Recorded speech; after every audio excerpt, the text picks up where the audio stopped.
Assalamualaikum warahmatullahi wabarakatuh. Kami dari kelompok 8 dari metodologi penelitian kelas F akan mempresentasikan mengenai analisis data kuantitatif pengujian hipotesis.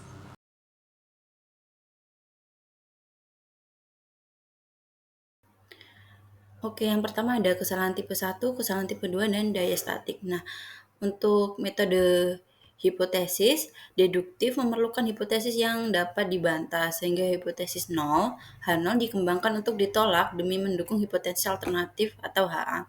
H0 ini dianggap benar, hingga bukti statistik melalui hipotesis menunjukkan sebaliknya. Lalu statistik inferensial, seperti analisis regresi atau MANOVA, digunakan untuk menarik kesimpulan tentang populasi dari sampel itu sendiri.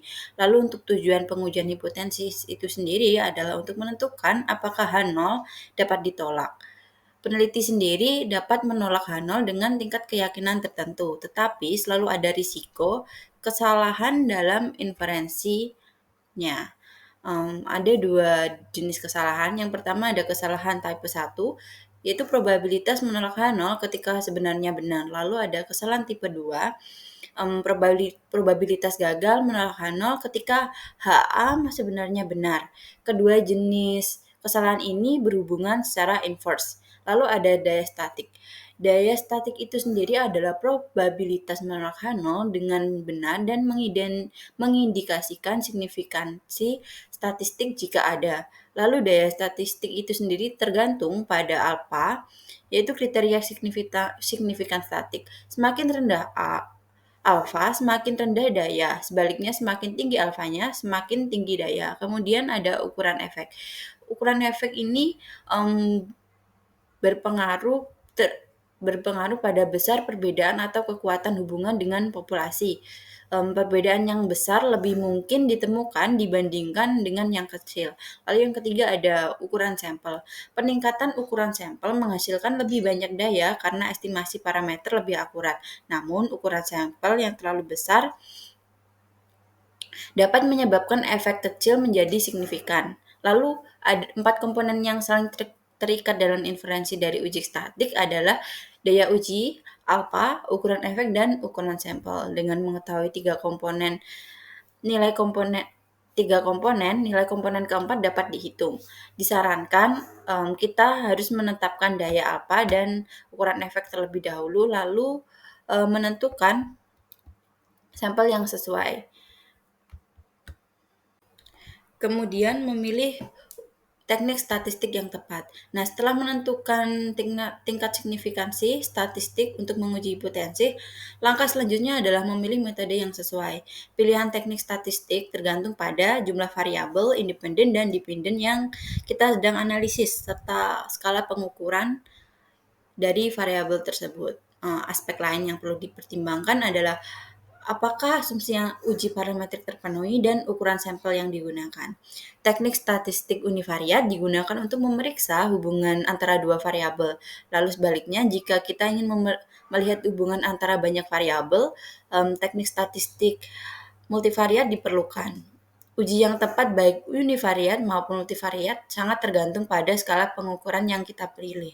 Lalu, pengujian hipotesis tentang rata-rata tunggal. Uji T sampel tunggal digunakan untuk menguji apakah rata-rata populasi di mana sampel diambil serta dengan standar perbandingan. Tujuan dari pengujian ini adalah untuk menentukan apakah perbedaan rata-rata yang ditemukan pada sampel. Misalnya, jika diketahui bahwa rata-rata siswa belajar selama 32 jam per minggu dan kita ingin mengetahui apakah siswa dari universitas yang belajar lebih banyak, kita dapat melakukan uji ini dengan mengumpulkan data dari sampel. Misalnya mengambil data dari 20 teman sekelas. Uji hipotesis tentang dua cara terkait, di mana uji hipotesis terkait dua rata-rata ini dapat dilakukan dengan uji T sampel berpasangan untuk memeriksa perbedaan dalam pengukuran sebelum dan sesudah perlakuan. Nah, uji ini digunakan untuk menguji apakah perbedaan rata-rata antara dua pengamatan dalam kelompok yang sama seperti sebelum dan sesudah pelatihan adalah 0. Ada dua cara. Yang pertama yaitu Wilcoxon Signet Rank Test, di mana uji non parametrik ini untuk menguji perbedaan signifikan antara dua sampel terkait atau pengukuran berulang pada satu sampel. Uji ini digunakan sebagai alternatif uji T sampel berpasangan jika populasi tidak dapat diasumsikan terdistribusi secara normal. Di sini terdapat contoh cara menggunakan uji Wilcoxon-Signet Rank Test. MC-NEMAR test, di mana metode non-parametrik yang digunakan pada data nominal. Nah, metode ini menilai signifikansi perbedaan antara dua variabel yang diinginkan bersifat kotomis, di mana metode ini terutama digunakan dalam penelitian sebelum dan sudah setelah penelitian untuk uji efek eksperimental. Nah, pada gambar di sini itu menunjukkan bagaimana cara kerja SPSS, di mana dengan metode seperti ini menguji hipotesis tentang dua cara yang tidak berhubungan.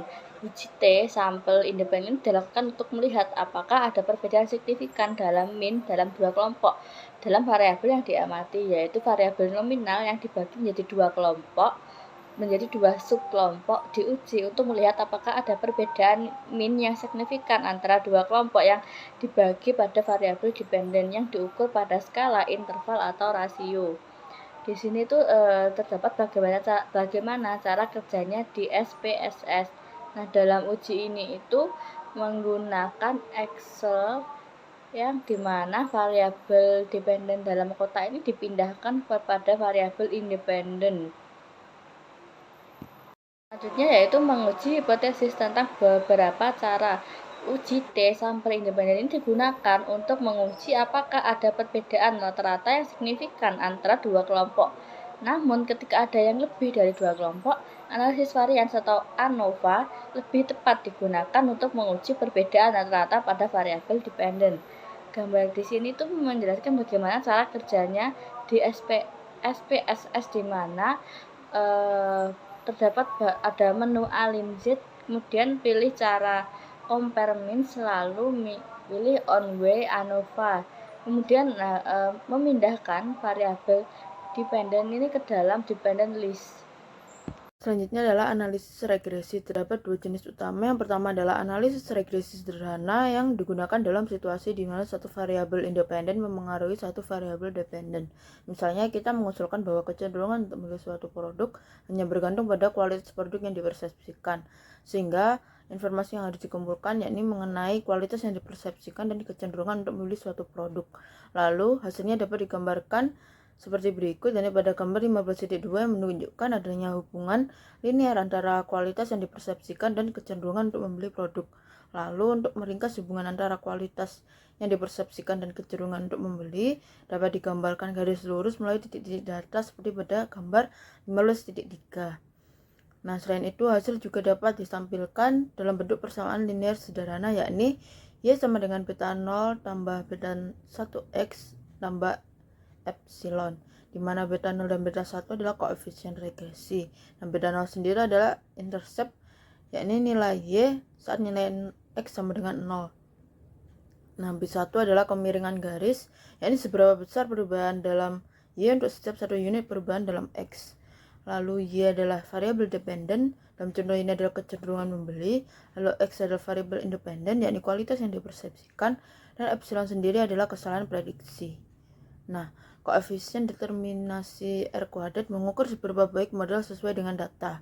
Jika R kuadrat sama dengan 1, maka model adalah sempurna. Jika R kuadrat sama dengan 0, maka model tidak menjelaskan varians dalam variabel dependen sama sekali. Lalu jenis yang kedua adalah analisis regresi berganda, yakni ketika lebih dari satu variabel independen digunakan untuk memprediksi variabel dependen. Misalnya seperti peneliti mungkin menggunakan variabel seperti gaji, kesulitan tugas, dukungan pengawas, dan biaya organisasi untuk menjelaskan varians dalam kinerja karyawan. Analisis ini mengukur kepentingan relatif dari masing-masing variabel independen dengan koefisien regresi yang menunjukkan efek setiap variabel independen terhadap variabel dependen saat variabel lainnya dianggap tetap. Dengan regresi berganda, kita juga dapat mendapatkan R kuadrat yang menunjukkan proporsi varians dalam variabel dependen yang dijelaskan oleh semua variabel independen bersama-sama. Selanjutnya ada koefisien regresi terstandar atau koefisien beta, yakni estimasi yang dihasilkan dari analisis regresi berganda pada variabel yang telah distandarkan. Ini mengubah variabel menjadi variabel dengan rata-rata 0 dan standar deviasi 1 untuk memungkinkan peneliti membandingkan efek relatif variabel independen terhadap variabel dependen. Ketika variabel independen diukur dalam unit pengukuran berbeda, misalnya pendapatan diukur dalam dolar dan ukuran rumah tangga diukur dengan jumlah individu. Lalu regresi dengan variabel dummy, yakni variabel yang dimiliki 2 atau lebih level berbeda yang diberi kode 0 atau 1 yang memungkinkan kita untuk menggunakan variabel nominal atau ordinal sebagai variabel independen untuk menjelaskan, memahami atau memprediksi variabel dependen. Misalnya pada hubungan antara shift kerja dan kepuasan kerja, di mana variabel shift kerja memiliki 3 kategori sehingga harus dikodekan dalam bentuk 2 variabel dummy, karena salah satu dari 3 kategori tersebut harus berfungsi sebagai kategori referensi. Dalam kasus ini adalah shift ketiga. Selanjutnya variabel dummy D1 dan D2 harus diserahkan dalam model regresi. Ini akan terlihat seperti berikut. Lalu untuk shift ketiga D1 dan D2 mengasumsikan nilai 0 dan persamaannya menjadi berikut. Untuk pekerja di shift pertama persamaannya menjadi berikut, di mana koefisien 1 adalah perbedaan dalam kepuasan kerja yang diprediksi untuk pekerja di shift pertama dibandingkan dengan pekerja di shift ketiga. Koefisien 2 memiliki interpretasi yang sama. Selanjutnya adalah multikolinearitas, di mana fenomena dalam regresi berganda di mana 2 atau lebih variabel independen sangat berkorelasi. Namun jika korelasi antara 2 variabel independen 1 atau minus 1, multikolinearitas membuat estimasi koefisien regresi menjadi tidak mungkin atau tidak dapat diandalkan. Cara sederhana untuk mendeteksi multikolinearitas adalah dengan melihat matriks korelasi. Korelasi yang tinggi, yakni lebih dari 0,7, menunjukkan potensi multikolinearitas. Untuk kasus yang lebih kompleks memerlukan pemeriksaan nilai toleransi dan faktor inflasi varians atau VIF, yakni kebalikan dari nilai toleransi. Jika VIF melebihi 10 atau toleransi di bawah 0,1, multikolinearitas dianggap signifikan. Jika tujuan penelitian adalah untuk memprediksi atau meramalkan nilai variabel dependen di masa mendatang, multikolinearitas bukan merupakan masalah serius. Karena meskipun estimasi koefisien regresi mungkin tidak stabil, multikolinearitas tidak mempengaruhi keandalan ramalan. Namun jika tujuan penelitian adalah untuk memperkirakan koefisien regresi individual secara andal, multikolinearitas menjadi masalah. Beberapa metode yang dapat digunakan adalah mengurangi kumpulan variabel independen menjadi kumpulan tidak kolinear, tetapi ini dapat menyebabkan bias variabel yang terabaikan, juga merupakan masalah serius. Lalu yang kedua adalah menggunakan cara yang lebih canggih untuk menganalisis data seperti regresi Ridge. Lalu yang ketiga adalah membuat variabel baru yang merupakan gabungan dari variabel-variabel yang berkorelasi tinggi. Nah, selanjutnya analisis diskriminan. Dalam gambar di samping ini membantu mengidentifikasi variabel dependen yang membedakan variabel dependen yang berskala nominal. Nah, misalnya itu mereka yang memiliki nilai tinggi pada suatu variabel dari mereka yang memiliki nilai rendah. Kombinasi linear variabel dependen ini menunjukkan fungsi diskriminatif yang menunjukkan perbedaan besar ada dalam rata-rata 2 kelompok. Nah, dengan kata lain, variabel independen yang diukur pada skala interval atau rasio membedakan kelompok yang menjadi perhatian dalam penelitian. Nah, selanjutnya regresi logistik. Nah, dalam gambar yang di samping itu digunakan ketika variabel dependen bersifat non-metrik.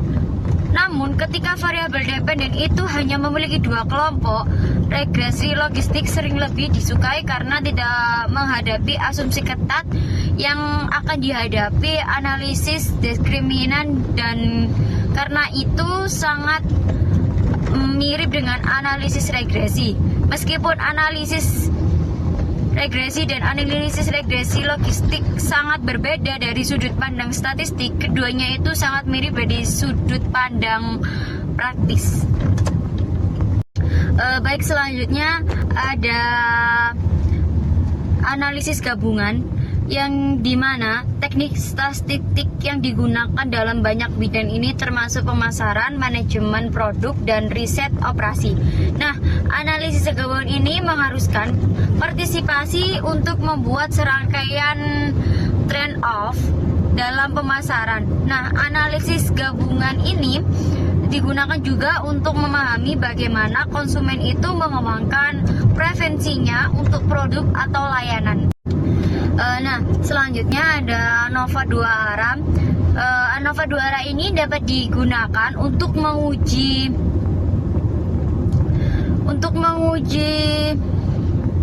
pengaruh dua variabel independen non metrik terhadap satu variabel dependen metrik. Nah, ANOVA 2 arah ini memungkinkan untuk menguji efek utama atau dampak variabel independen terhadap variabel dependen. Tetapi juga efek interaksi yang ada antara variabel independen atau faktor efek interaksi terjadi itu karena pengaruh satu variabel independen terhadap variabel dependen bergantung pada tingkat variabel independen lainnya.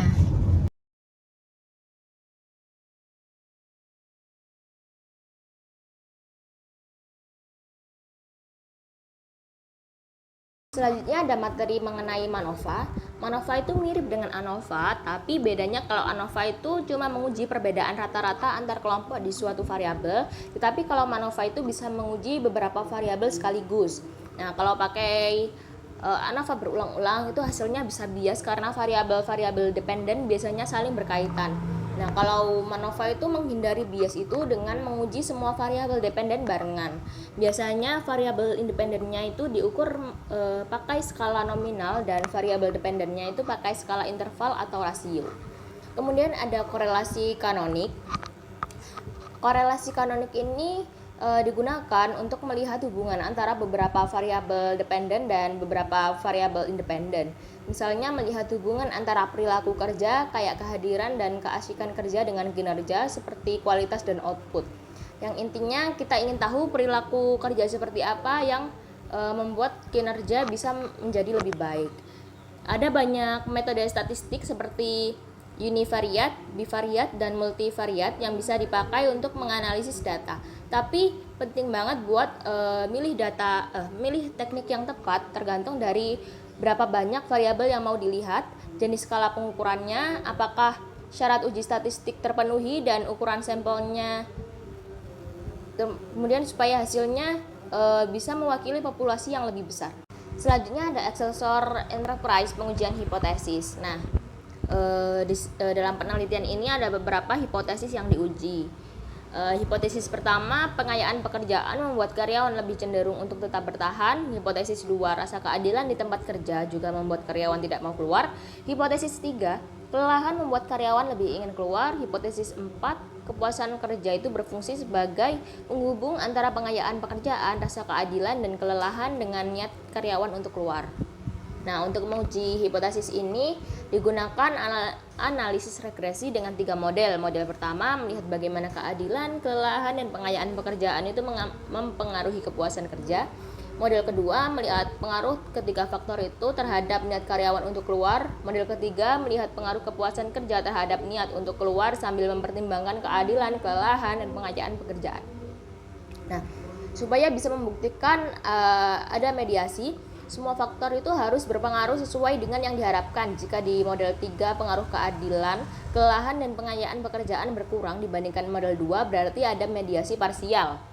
Nah, hasil analisis itu menunjukkan bahwa di model 1, ketiga faktor tersebut berpengaruh signifikan terhadap kepuasan kerja. Kemudian di model kedua, keadilan dan pengayaan pekerjaan berpengaruh terhadap niat untuk keluar, tetapi kelelahan tidak berpengaruh. Kemudian di model ketiga, kepuasan kerja berpengaruh terhadap niat untuk keluar dan pengaruh keadilan serta pengayaan pekerjaan jadi lebih kecil. Jadi, kepuasan kerja itu memang berperan sebagai penghubung antara keadilan dan pengayaan pekerjaan dengan niat karyawan untuk keluar. Selain itu, analisis juga menunjukkan bahwa keadilan dan pengayaan pekerjaan berpengaruh tidak langsung terhadap niat keluar melalui kepuasan kerja dan efek tersebut signifikan. Materi selanjutnya ada interpretasi keseluruhan dan rekomendasi kepada Presiden. Dari hasil penelitian, jelas bahwa bagaimana karyawan merasakan keadilan dan pengayaan pekerjaan itu berpengaruh pada keinginan mereka untuk keluar dari perusahaan. Dan ini dipengaruhi juga oleh kepuasan kerja. Rata-rata karyawan merasa keadilan di tempat kerja itu cukup rendah, 2,44 dari skala 5, sementara pengayaan pekerjaan mereka lebih baik 3,49, tapi masih di bawah harapan perusahaan. Jadi jika presiden perusahaan ingin karyawan tetap bertahan, penting untuk membuat kebijakan yang bisa meningkatkan rasa keadilan dan mendesain pekerjaan supaya lebih menantang. Beberapa langkah yang bisa diambil antara lain mengurangi pekerjaan yang monoton, meningkatkan pengakuan atas kerja keras mereka, memberi kesempatan untuk naik jabatan, dan mengembangkan keterampilan tanpa harus promosi. Meski penelitian ini bisa menjelaskan 57,7% alasan karyawan mau keluar, masih ada lebih dari 40% yang belum bisa dijelaskan. Ini artinya ada faktor lain yang juga penting yang belum diteliti. Jadi, mungkin perlu dilakukan penelitian lebih lanjut untuk memahami masalah ini dengan lebih baik. Selanjutnya ada pergundangan data, penambangan data, dan penelitian operasi. Pergundangan dan penambangan data itu membantu perusahaan untuk mengelola informasi dari berbagai sumber. Gudang data penyimpanan data dari semua bagian perusahaan. Sementara penambangan data mencari pola yang bisa membantu dalam pengambilan keputusan. Riset operasi membantu menyelesaikan masalah sulit menggunakan matematika dan statistik, seperti mengelola inventaris. Sistem informasi lain juga membantu, tapi tidak selalu fokus pada analisis data. Yang penting adalah memastikan data itu selalu akurat dan terupdate, karena keputusan yang baik itu bergantung pada data yang tepat. Di sini ada beberapa paket perangkat lunak yang bermanfaat untuk analisis data. Ada banyak perangkat lunak analisis yang dapat membantu untuk menganalisis data tergantung pada kebutuhan dan masalah penelitian. Nah, di sini ada beberapa perangkat lunak yang bisa dipertimbangkan. Yang pertama ada LISREL. LISREL ini digunakan untuk memperkirakan dan menguji model persamaan struktural termasuk analisis faktor. Kemudian yang kedua ada MATLAB. Nah, MATLAB ini awalnya dirancang untuk aljabar linear numerik, tapi kini digunakan untuk berbagai algoritma numerik. Kemudian yang ketiga ada M+. M+ ini program permodelan statistik yang dapat menganalisis berbagai jenis data termasuk data lintas, seksi, dan longitudinal. Kemudian yang keempat ada Qualtrics. Qualtrics ini memudahkan pengumpulan dan analisis data online termasuk riset pemasaran dan umpan balik pelanggan. Kemudian yang kelima ada SAS atau STAT.